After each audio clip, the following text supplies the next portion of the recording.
Всем привет, друзья! Привет! Мы продолжаем свое путешествие по Черногории. И в сегодняшнем выпуске мы с вами посмотрим город Котор и его окрестности. Обязательно прокатимся по Бока-Которскому заливу на лодке, попробуем местную кухню и посетим национальный парк Ловчин.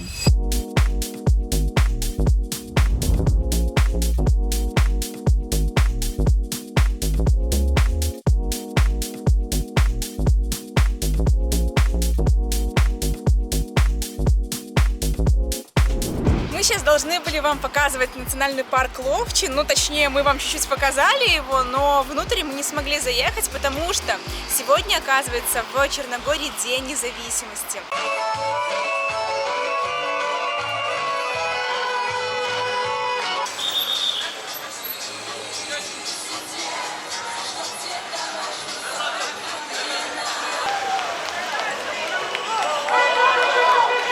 Именно там, в Ловчине, проходит все празднование. Там просто тысячи машин, много полиции, и мы пропустили поворот, и уже обратно мы не смогли вернуться из-за того, что очень-очень много машин стояло в ряд. Поэтому нам пришлось сделать большой круг через Будву снова, и оказались мы наконец-таки в Которе.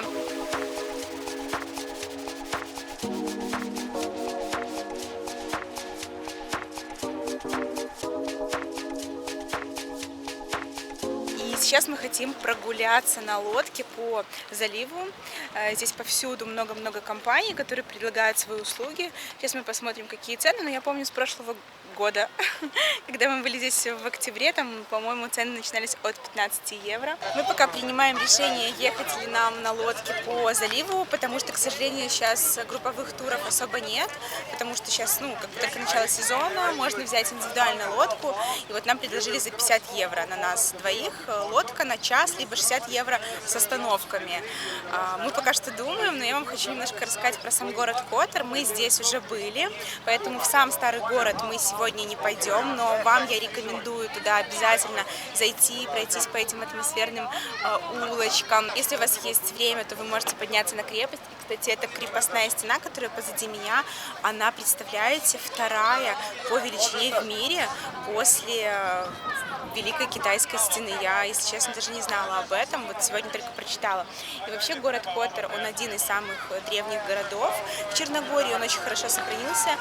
Здесь много чего можно посмотреть, много церквей, старый город, вот крепость. И так что я вам рекомендую здесь провести не один день, а может быть даже лучше 2. А сам Бока-Которский залив, он, представляете, входит в 25 в мире самых красивых заливов, и он считается самым красивым в Европе. Так что мы в очень красивом месте находимся, и я думаю, грех не прокатиться на лодочке по нему.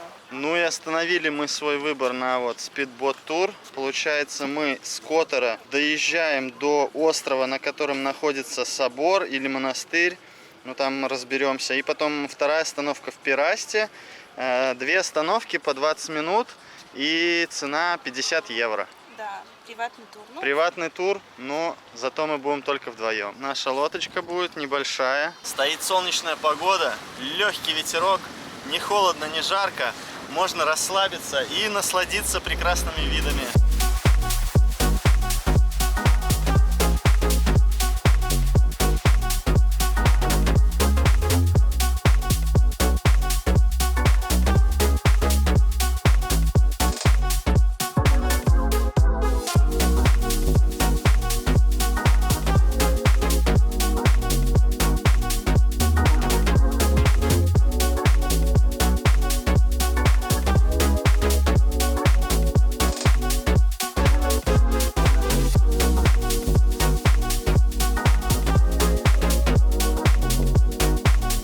Наша первая остановочка на острове, который расположен напротив города Пираст. Здесь находится церковь Святой Богородицы, очень красивое местечко. Здесь, получается, 2 острова Святого Юрия, туда, наверное, нельзя высаживаться, и вот соседний, где расположена эта церковь. Здесь много народа, всех привозят на лодках. У нас есть 20 минут здесь погулять, посмотреть, но я думаю, мы даже быстрее справимся, остров небольшой. Ну, виды, ребята! Не знаю, как будто нарисованы. Мы с Серегой едем и такие говорим, что горы с одной стороны такие голые, а с другой стороны зеленые. И такое ощущение, что те, которые голые, они нарисованы... Простым карандашом, Да. знаете, такие контур чисто темный такой. Вообще, я здесь в прошлом году летал на дроне, и погода была облачная. А сейчас светит солнце, и виды прям немного меняются и в лучшую сторону.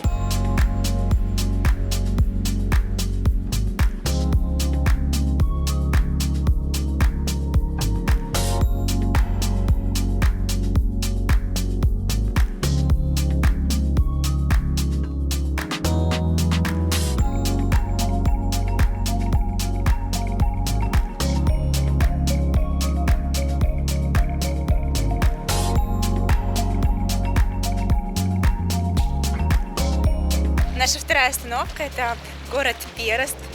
Старый город здесь такой миленький, такое ощущение, что он игрушечный. Хотя мы прекрасно понимаем, что он очень старинный, и этим домам, ну, реально сотни лет. Ну, понятное дело, что часть домов реставрированы, часть домов новострой. Ну, конечно, складывается впечатление, как будто это просто, знаете, кто-то специально построил такой сказочные домики эти, сказочный городок. А еще оказалось, что прямо отсюда есть трансфер лодки до островов. И стоит это 5 евро с человека. То есть, если вы на своей машине, вы можете приехать в Перест, то это будет, конечно же, дешевле, чем брать лодку, как мы в Которе.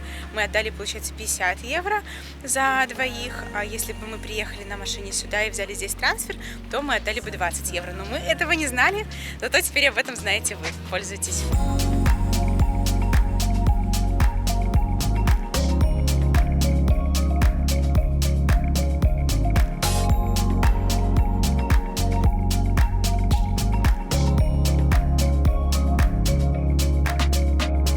Дошли до часовни, она вблизи выглядит такой огромной, и вообще весь городок, он как будто бы застрял в древности, очень все миленько, много ресторанов, кафешечек, все сидят, кушают, пьют кофе, едят десерты, очень миленько. Я вот честно бы рекомендовала, если есть возможность, даже остановиться на один день здесь, мне прям очень понравился городок. Здесь прям на набережной расположен отель и ресторанчик Конте. Нам наши знакомые очень рекомендовали здесь поесть. Но нам сейчас нужно уезжать уже, потому что мы пришли сюда на лодке. Но очень рекомендовали это место, поэтому я оставлю даже ссылку в описании. Если у вас будет время, то обязательно поешьте здесь.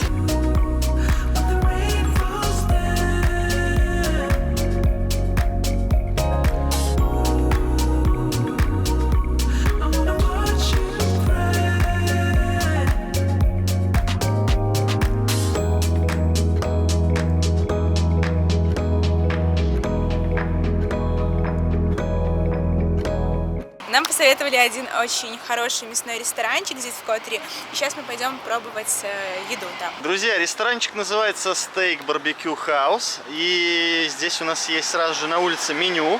Можно выбрать вот такие большие тарелки с мясом разнообразным. Есть все, что вашей душе угодно. Но мы вот, допустим, заказали вот такой микс из курицы, шашлыка, свинины, там что он только, колбаски, в общем, много чего он наговорил. И стоит такая большая тарелка 18 евро, хватит на двоих, а объедение будет. Можно сесть на улице прямо у дороги на маленьком столике, но нам сказали, что можно во дворик зайти, и там у них тоже есть какая-то локация, чтобы посидеть. Сама кафешка достаточно маленькая, вот, там происходит все колдовство, там жарят, парят, вот это вот все. А на заднем дворике можно сесть и кайфануть. Такой миленький черногорский дворик. Здесь очень жарко будет сидеть, поэтому сядем чуть-чуть в тенек. Друзья, если честно, я не понимаю, как теперь это съесть. Мы в легком шоке. Но я приятно, кстати, удивлен. Конечно, конечно. Посмотрите, сколько мяса. Не знаю, огромная порция стоит 18 евро всего лишь. Мне кажется, это не на двоих, а на троих, четверых. Да. Очень прям большая. Ну, давай попробуем. Если да, во-первых, с правой стороны немного есть салата и всяких соусов. Картошки очень много. Ну и, конечно же, мясо. И вот этот соус, он острый, поэтому он сказал быть осторожным. Хорошо. Это все мы заберем с собой и будем есть, походу, еще несколько дней. Вернулся, друзья, показать вам, как выглядит сама кухня и сколько здесь разного мяса. Всякие тибоны, здесь свежие салаты. И прямо здесь все готовится. Хозяин ресторана Борис попросил меня написать на стене, откуда я. Так как на его карте есть Москва, Варшава, а Беларуси нету. И смотрите, я написал вот между Варшавой и Москвой, Беларусь, Минск. Написал название нашего канала Dream and Travel и поставил дату 21.05.2021. Приходите обязательно в это место, передавайте привет от белорусов. И все геоточки в описании к этому видео.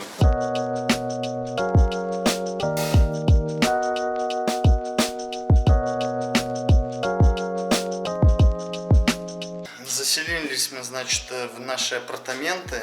Чуть-чуть отъехали от Котора, буквально там 10 минут. И если мы зайдем в нашу квартирку, то у нас здесь получается спальня. Такая небольшая, но все есть. Душевая. Это наша гостиная. Тоже как бы вроде все компактно, но все есть и места хватает. Мне нравится, что есть здесь два окна. И самое главное... Это наша терраса. Она тоже, опять же, небольшая. Но самое главное, друзья, это вид. Вы сейчас просто охренеете, как охренели мы. Смотрите! Угу, вот это видончик. Вот там впереди Котор. То есть мы проехали вот вдоль побережья. И здесь наши апартаменты.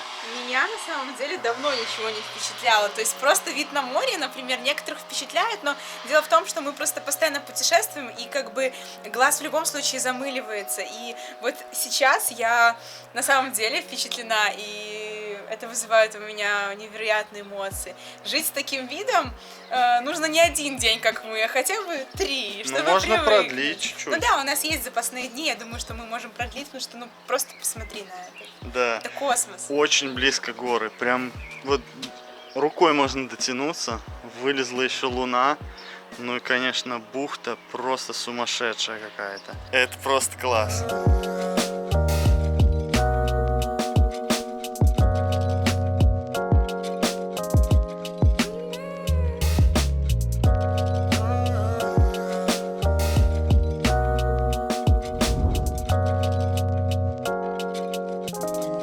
Уже так понравилось это место, что мы хотели здесь продлить свое пребывание еще на один день, но, к сожалению, все занято, видимо, потому что сейчас выходные большие, плюс праздник, День независимости Черногории, очень много местных путешествуют, очень много соседних стран приехало, там из Словакии, из Хорватии отдыхающих, поэтому... Нам придется ехать в другое жилье, но и мы сегодня хотим все-таки доехать до национального парка Ловчин. Но по пути в национальный парк мы еще хотим заехать в деревню Негуши. Это деревня, которая производит паршут, настоящий черногорский. Я думаю, что мы его попробуем и купим себе.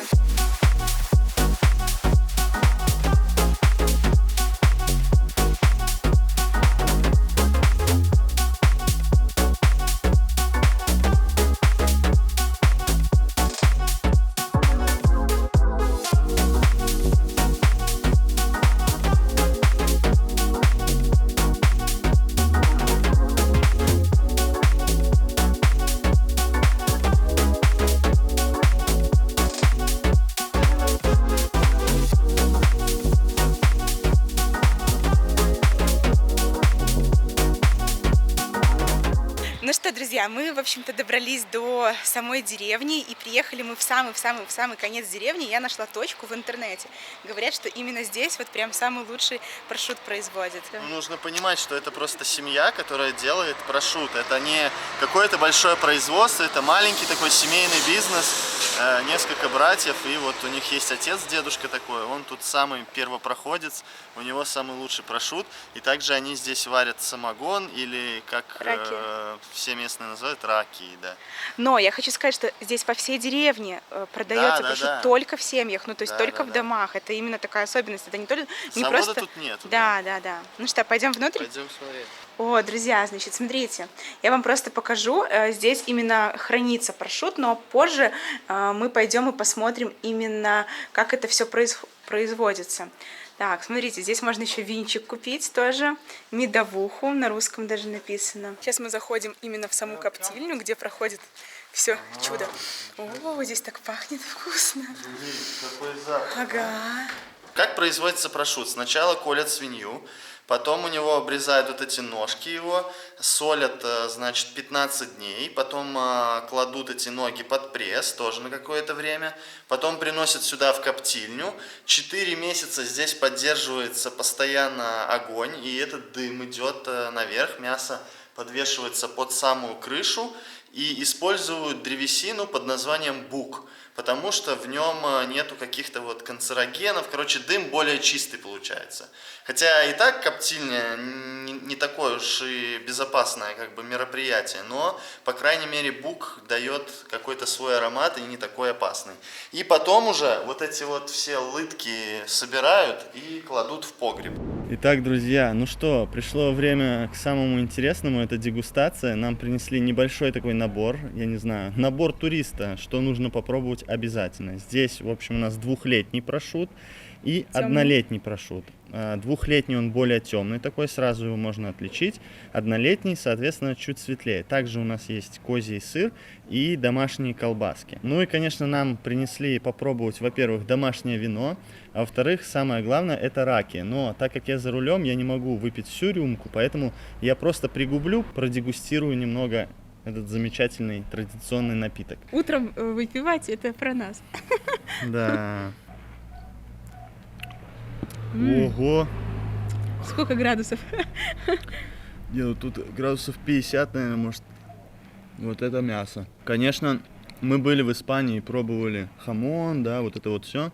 Я не скажу, что он очень сильно отличается, но вот этот 2-летний чувствуется очень такой насыщенный вкус, во-первых, копчения и самого мяса. Сейчас попробую еще и 1-летний. Ну да, кстати, 2-летний повкуснее. Между 1-летним и 2-летним тонкая грань, но ты четко понимаешь, что 2-летний гораздо насыщеннее и вкуснее. Хотя я не могу сказать, что 1-летний чем-то хуже. Ну, я почувствовала разницу. Мне показалось, не, что разница, есть. она есть, но не прям такая существенная. Ну да. Вот, но все равно, если покупать, наверное, мы купим все-таки 2-летний. 2-летний, да. Вот. Раки, это, грубо говоря, мне напоминает водку с небольшим каким-то привкусом. Что по вину? Ну, вкусно. Можешь попробовать. Да. Водители всех стран, не бухайте никогда вообще. Баджа. Не понравилось? Это точно вино. Вино. Да, но оно такое, слышь, крепленое. Тут градусов, не знаю, 14? Ну, крепленое. А ты что второй раз пьешь? Не, я думал, может, не в то горло пошло. Не, оно реально крепкое вино. Крепкое, да. Но я хочу сказать, что вино тоже вкусное. Вкусное. Оно прям такое вот... Насыщенный очень вкус, да? Да, Но да, оно да. не терпкое, то есть Да. такое мягкое, не терпкое. Немного сладкое даже, Да, я бы да. сказал. Я не знаю, с чего сделали, с винограда, с добавлением вишни, но вот что-то такое вишневое кажется, прям чувствуется. Может быть, надо Вот. будет спросить. Так, друзья, в общем, мы сейчас все это доедаем и будем покупать прошут себе домой, на стрим, в общем, в путешествие в наше. Будем потихоньку приобщаться к прошуту. Просто пушка-гонка. Заедьте сюда, если будете в Которе, в этом районе, мне кажется, стоит это место для того, Однозначно. чтобы его посетить. Очень гостеприимные хозяева, они вам покажут, как производится прошут, угостят вас, и, конечно же, вы можете приобрести все, что захотите именно у них. Да, все геоточки есть в описании, поэтому переходите, приезжайте сюда и передавайте от белорусов привет. Килограмм целый 2-летнего прошута, вот нам упаковали в вакуумную упаковку по 330 грамм, отлично, и цена 17 евро, друзья. Теперь у нас на завтрак будет всегда прошутто, или прошут. Прошут. Thank you so much. Bye-bye.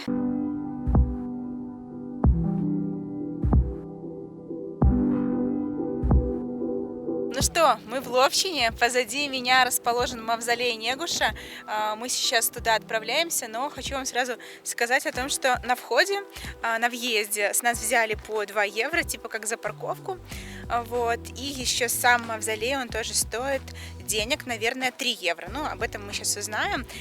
Здесь такие красивые виды, и знаете, что необычно, что здесь видны горы именно еще заснеженные.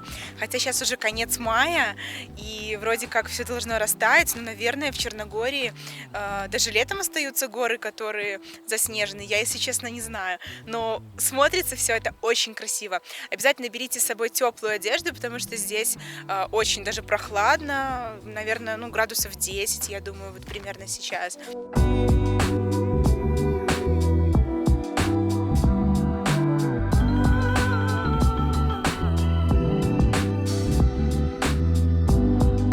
Смотрите, для взрослых билет стоит 5 евро, для детей и студентов 2,5. На дроне нельзя, собак нельзя. Очень жаль, но сейчас никого нет. Я вот уже говорила, что сейчас многие достопримечательности, видимо, из-за пандемии, бесплатные. Поэтому мы идем в музей.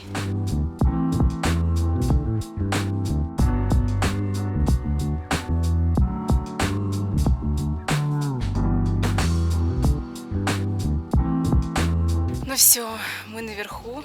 Ступенек много, честно, идти тяжело. Ну, нам, по крайней мере. Но люди любых возрастов поднимаются, и дети, и взрослые. Очень красивые виды. И, конечно, для черногорцев это очень значимое место. Ну и мне тоже здесь, знаете, так по атмосфере очень комфортно. И виды вокруг открываются невероятно крутые. Позади меня расположен сам мавзолей, и оказывается, в него вход стоит 5 евро, то есть оплачивать нужно здесь. Мавзолей Негуша – это гробница последнего владыки и правителя Черногории Петра II Петровича Негуша. При жизни он создал так называемую теодальную систему управления, то есть 3 в одном. В одно и то же время он был владыкой своего княжества, священнослужителем и воином. Петр Негуш принимал очень хорошие законы, развивал речь и культуру, поэтому черногорцы до сих пор его чтят, помнят и с удовольствием посещают это место. И, кстати, здание было построено совсем недавно, в 70-е годы прошлого века. Мавзолей состоит из камня и гранита, и представляете, эти огромные каменные блоки поднимали на такую высоту вертолетами и грузовиками, чтобы построить мавзолей. Даже если вы не хотите заходить в сам мавзолей, просто подняться сюда, погулять по парку, здесь есть пешеходные тропинки, очень здорово, я рекомендую сюда заехать, ну и не забывайте брать с собой верхнюю одежду, здесь реально очень холодно, даже сейчас.